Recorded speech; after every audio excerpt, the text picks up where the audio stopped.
And today, on the table with Mr. Rexu, let's talk about cold steel.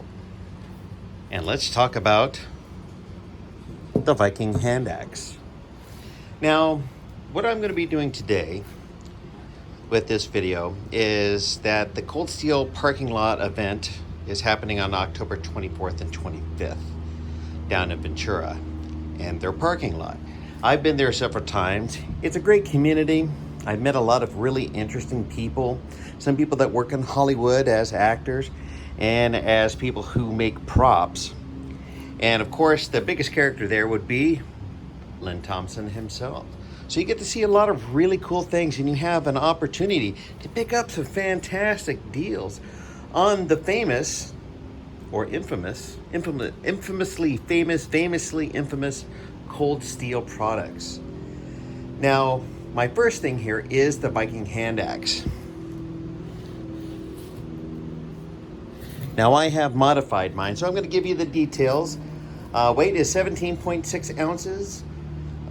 The blade length is 6 inches. Blade steel 1055 carbon. Handle length material 30-inch long straight grain hickory with an overall length of 30 inches. Additional features: separate sheath is available, but I made my own. So now what I'm going to be doing is coming over here and showing you some of the particulars. I made my own sheath. Veggie tan leather, hand tooled. I did it all myself. My mom would be so proud. That's the overstraight collar. And this is the handle. And it was all done with a file, an X-Acto knife and a file. Now the Cold Steel axes and tomahawks will have a set screw. You can put it in there if you want. And that's some of the file work. Now I'm going to go ahead and take off my mask. My mask. And this is what the blade looks like.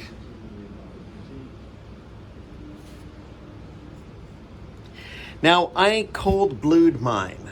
I took, I believe, some zip strip from Home Depot, and I took off all the varnish that was on it.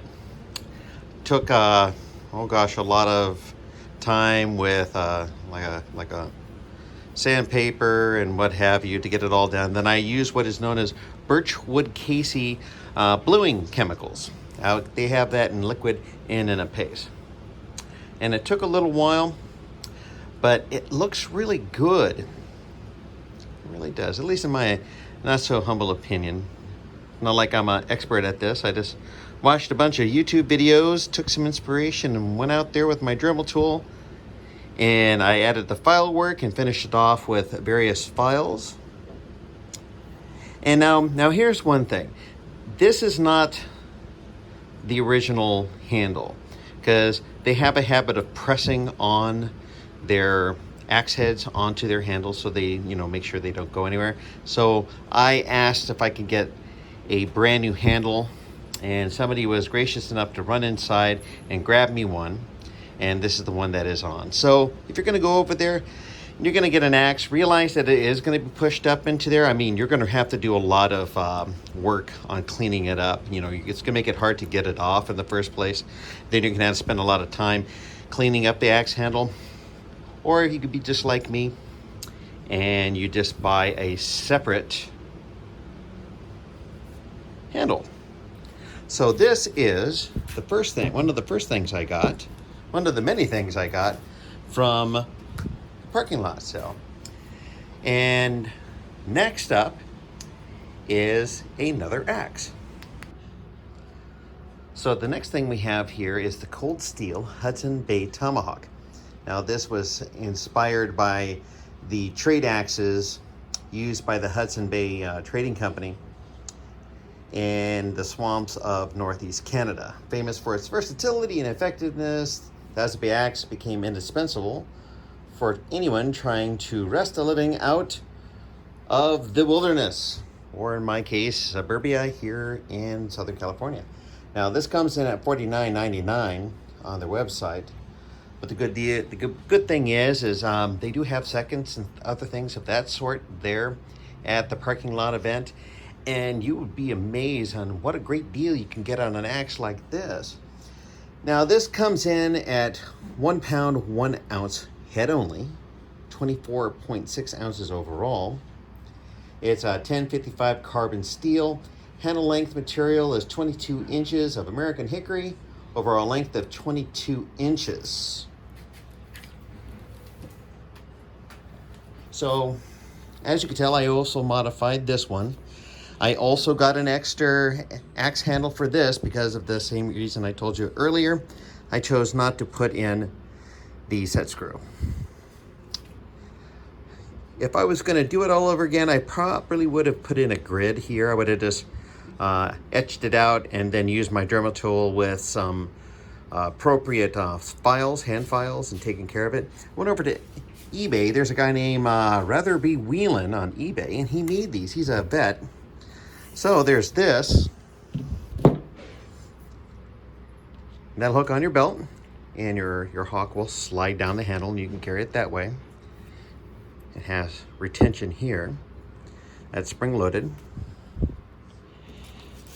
He made a really nice Kydex, hawk axe mask. And that's really on there. So you pull this down and then it comes off. I also blued this. And I sent this out to Mr. Tom Veff to get sharpened. And earlier today I did oil these.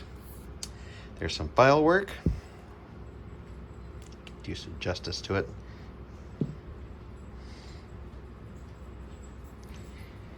And here is the handle. I did many things. I did have to take the varnish off of it. And I did several things, one of which is I did burn it. I went into my kitchen and made my whole house smell like burning wood. And then I also came in with some really nice round rasp, if you want to call it, I suppose. It's the circular, like a rat tail file. And then I took my Dremel tool out with a special bit and I did some stippling. And this feels really good in the hand. You can full choke it. Sometimes I think about cutting it off maybe a little bit, because when you're out here, if you're really going for it with this axe way out here,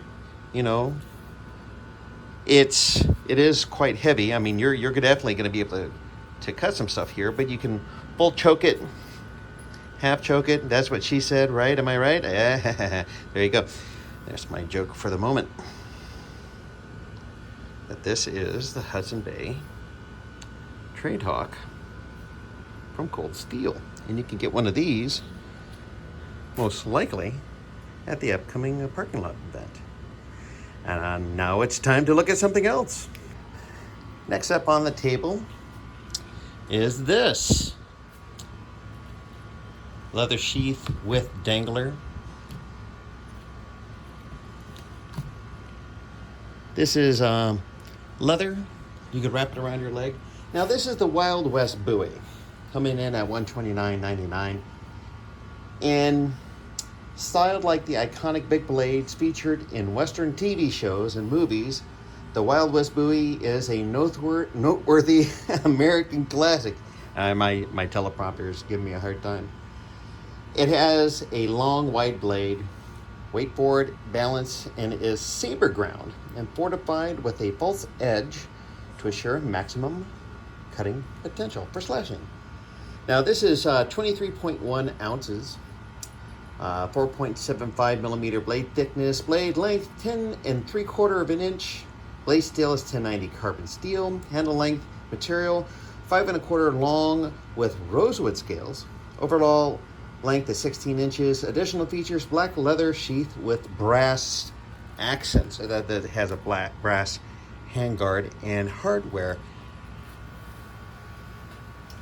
So, Mr. Rexu, what did you do to this? Well, I'm glad you asked, because now we're going to open it up. This is what I did to mine. Had this lasered in I'm with a veterans organization. We do raffles and things of that sort at gun shows, and there are some really great people. They have a company called Krazee Laser, and they lasered this into there for me. I know you're saying, hey, those aren't the 13 original colonies, but right now, isn't it though? This is not cold blued. I had this sucker taken apart. They had to debraze the handle, and I had it hot blued. And you're like, Mr. Exu, how much did that cost? I don't remember because it's too painful. Will I ever do it again? Probably no. But it was an intensive process. The rose handle is on there wickedly. I mean, the tolerances between here and here is very, very tight. And that, of course, goes straight through. This is a full tang blade. Okay. And of course, with me, I mean, what makes it better than adding some Veff serrations? So this is the Wild West Bowie that I have personalized. But wait, there are more buoys on the horizon. So our next blade is right here.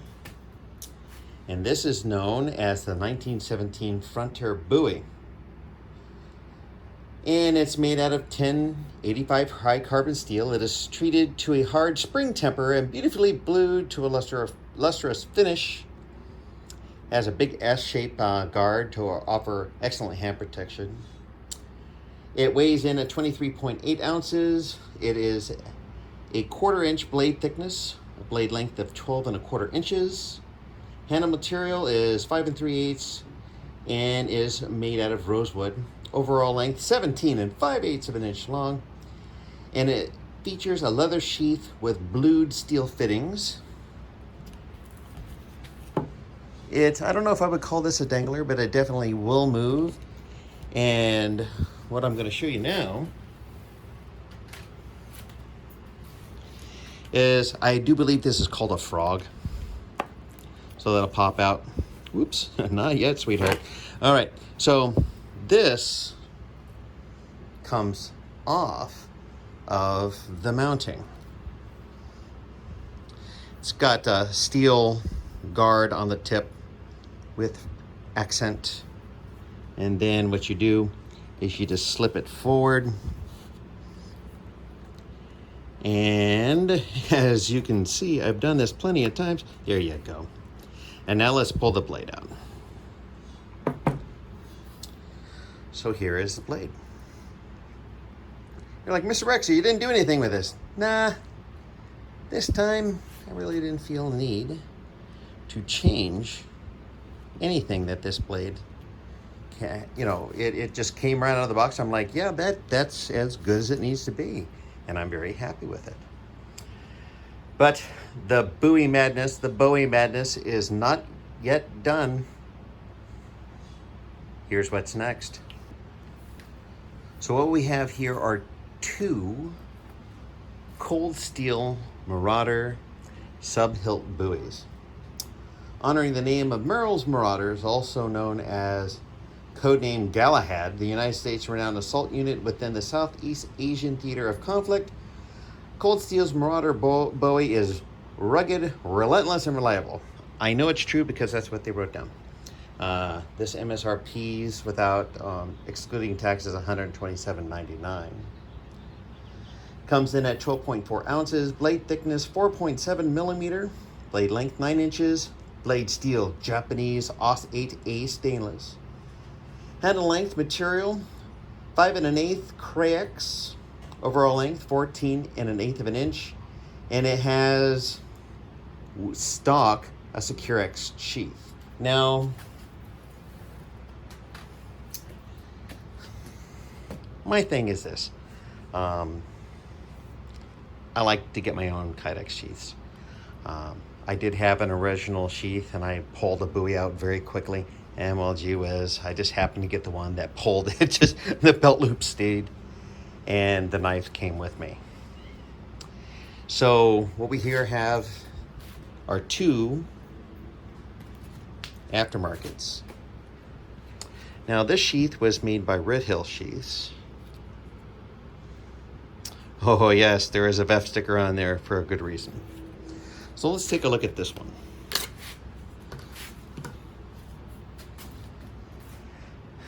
And this is not the stock blade. See, this Pacum Parabellum, if you want peace, prepare for war. And what you could see, you might be able to barely see it, is I took this over to OC Custom Coating. And I had them put Air Cure Cerakote onto this blade. So if you could see it, and it's so paper thin, is they took that right up to the edge of this handle. This handle is rubberized, and the temperatures for Cerakoting are too high and it would have damaged the handle. Okay. Is this full tang? No, I do believe it's a rat tail of some sort. So this is a hidden tang, and this is not metal. So, you know, Mr. Rexu, could I use this in a knife fight, like on the banks, like Mr. Bowie? And could I use this to, you know, absorb several healthy thwacks from another blade? Who knows? Maybe you can get one or two. If you're lucky, the thing is don't. And it's just as simple as that. It is rubberized. I mean, I have heard about people sending them out into the world to be rehandled with metal, but that's something that I do not want to do. Surprise. So, here is our next Marauder. Now this Marauder, if I am not mistaken, this is made by the same sheath company that does Spartan blades. This is not going to come out. This is super secure. I mean, when you come over here,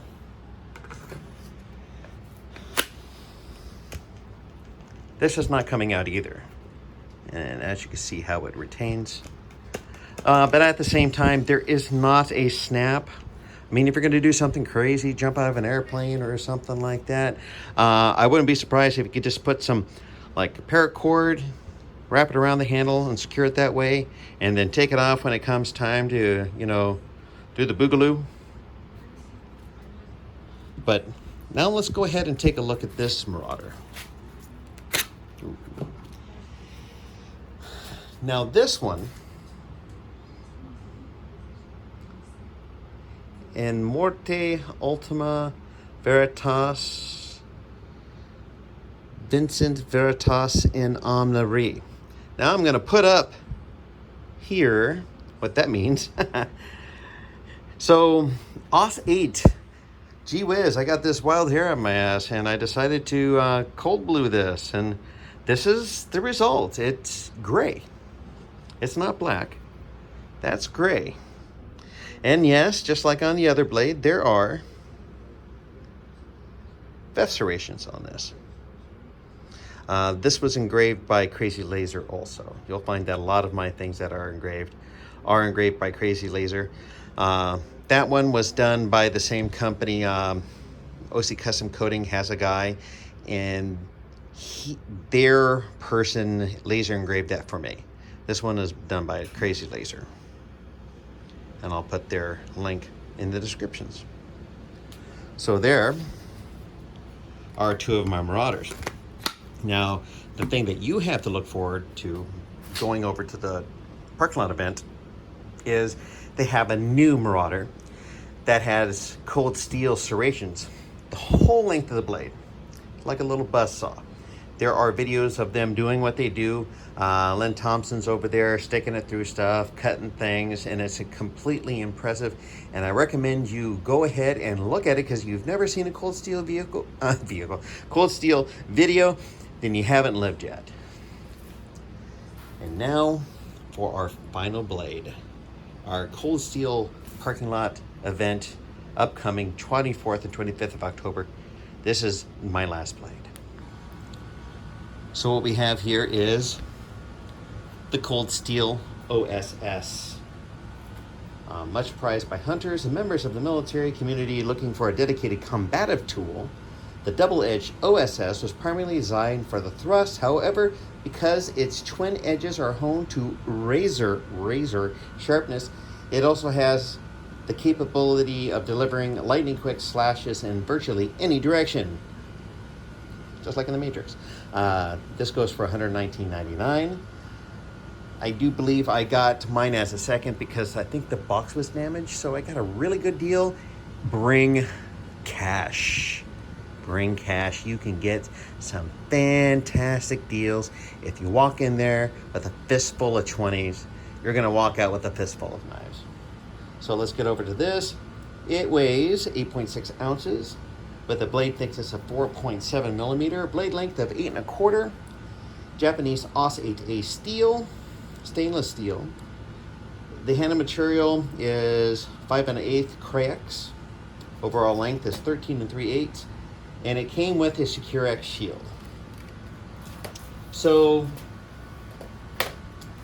once again, and you'll see this on quite a few of the other knives that I do purchase from other companies. I will go out and say the word a lot. No, I'll go out and I'll get an aftermarket sheath made for it. This is made by Red Hill Sheaths. And we're seeing that this is the same kind of sub-hilt design as a Marauder Bowie. And let's take that blade out. And I did blue it. And I like, this came out better than the Marauder. If you notice, the edge, it is very sharp. You're gonna have to take my word on that. But there is a continuous edge from top to the bottom. So, if you don't have anything to do, and you've always wanted to come to California, no matter where you are, go out to Ventura and go visit our good friend Lynn Thompson and all the Cold Steel people, the fan club out there. You'll have a really good time. They have barbecue. They have I think bratwurst and prime rib sandwiches last time. It was either that where there were hot dogs and prime rib sandwiches. Is fantastic. You make a purchase, get a free sandwich, get a bunch of sodas and some chips. You go have a good time. You'll see their presentations. You can go and beat the snot out of a vehicle with axes and spears and all these other great things, and you'll get some good deals. So thank you so much. This is the time I'm supposed to ask you to please like, comment, share, and subscribe. This is a bit of a long video, but I'm so excited for this upcoming. I will not be going to it. I unfortunately have other plans made for that time, but unless it comes down to a meteor hitting us 2021, I do plan on going to next year's parking lot event. So thank you so much for spending your time with me, and as always, have a nice day.